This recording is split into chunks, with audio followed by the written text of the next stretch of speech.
5 choses que je ne savais pas avant de lire Les guerriers de l'hiver de Olivier Norek.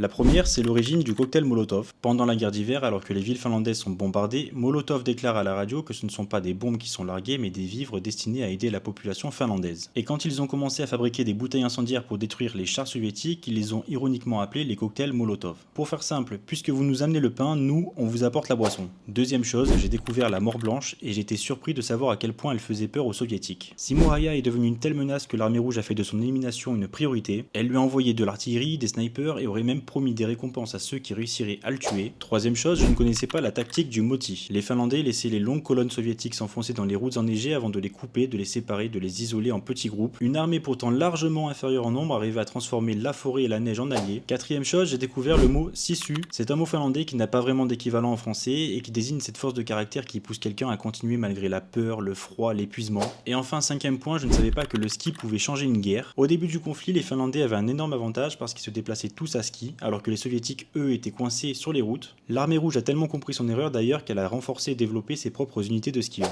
C'est tout pour aujourd'hui, n'hésite pas à me dire en commentaire combien d'infos tu connaissais. En tout cas ici, on n'a pas la science infuse, mais on a la curiosité avec nous, donc on va continuer à apprendre des choses. Si le format t'a plu, il y aura d'autres vidéos de ce genre, donc n'hésite pas à t'abonner pour ne rien louper. Et je te dis merci pour le temps accordé, à plus.